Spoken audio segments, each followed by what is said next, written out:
Hello guys, welcome to my channel. Episode की शुरुआत सुरभि से होती है। वो ताई को धक्का देती है और भाग जाती है और इतने में उसका घूंघट गिर जाता है और एक टेबल में फंस जाता है। वो उसे बाहर निकालने की कोशिश करती है। ताई पीछे से आती है और कहती है कि वो उसे आसानी से जाने नहीं देगी। सुरभि अपनी चुन्नी निकालती है और अपना सिर फिर से ढक लेती है। ताई उसे पकड़ लेती है और तभी वो कार की आवाज़ सुनते हैं। ताई कहती है कि कार्तिक आ गया है, अब उसे वो पकड़ा देगी। सुरभि टेंशन में आ जाती है। ताई ने उसे स्टोर रूम में बंद कर दिया। कार्तिक, हेमा और बिंदु घर में आते हैं।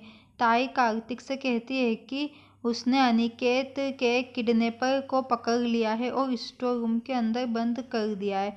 वो ये भी झूठ बोलती है कि उसका नाम सखी है और उसने उस पर हमला करने की कोशिश की।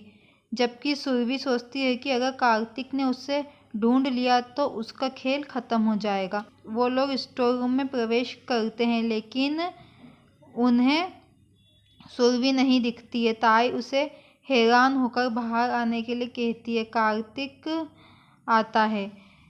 ताई उसे चलने वाली गुड़िया और सखी नाम की एक लड़की के बारे में बताती है। तभी वो एक खिड़की पर ध्यान देती है और कहती है कि वो उसमें से निकल गई, लेकिन खिड़की बंद रहती है। खिड़की को देखकर ताई शपथ लेती है कि वो झूठ नहीं बोल रही है और वो उसे साबित कर सकती है। फिर वो उन्हें मंदिर के पास ले जाती है जहाँ उसने गुड़िया का सिर फेंका था, लेकिन वहाँ भी उन्हें कुछ नहीं मिलता। कार्तिक पूछता है कि वो कैसी दिखने में थी। ताई गुस्से में कहती है कि वो अपना चेहरा नहीं दिखा रही थी, उसने घूंघट कर रखा था। वो अभी भी उसे महसूस नहीं करते हैं, इसलिए वो उन्हें मेन स्विच ऑन करने के लिए कहती है। बिंदु चालू करने जाती है और घर में लाइट आ जाती है। ताई कहती है कि किडनैपर ने भी ऐसा किया है। कार्तिक उसे आराम करने के लिए कहता है क्योंकि वो अब उसकी तलाश करेगा और हेमा से ताई के लिए कुछ पानी लाने के लिए कहता है। पानी पीते समय ताई पानी पीती है और हेमा के पीछे लता को देखती है। लता चिल्लाती है और वो उसका गला पकड़ लेती है। इधर शांति श्रीकांत से दवा और खाना लेने को कहती है। श्रीकांत सुरभि के लिए चिंता करता है क्योंकि वो अकेले कमरे में है। वो ना वो खाना खाती है और ना कुछ पीती है और ना ही बात करती है। वो कहता है कि उसकी बेटी की शादी हो गई लेकिन वो अपने पति के घर नहीं जा सकी। ये कैसी शादी है। शांति कहती है कि वो सुरभि के पास जाएगी और उसे कुछ खिलाएगी। सुरभि खिड़की से अपने कमरे में आती है और जैसे ही शांति अंदर आती है तो वो सुरभि को बिस्तर पर बैठी देखती है। वो उसे कहती है कि कार्तिक पर विश्वास रखो और सब ठीक हो जाएगा। सुरभि कहती है हाँ, सब ठीक हो जाएगा। फिर वो कहती है कि उन्हें भगवान पर निर्भर हुए बिना सब कुछ ठीक करने की कोशिश करनी चाहिए। शांति उसे विश्वास दिलाती है कि कार्तिक अपने तरीके से सब ठीक कर देगा और वो उसे दुखी नहीं देख सकता, इसलिए वो उसके लिए कुछ भी करेगा। सुरभि हाँ कहती है। फिर कहती है कि अगर कोई सही करने के लिए गलत रास्ते पर जाता है तो वो गलत नहीं होता है। वो उन सभी बातों को याद करती है जो ताई ने उसे पहले बताई थी। लता ताई की गर्दन पकड़ लेती है लेकिन दूसरे उसे बचा लेते हैं। लता ताई पर उसे मारने की कोशिश करने का इल्ज़ाम लगाती है। कार्तिक हैरानी से ताई को देखता है और सिर हिलाता है।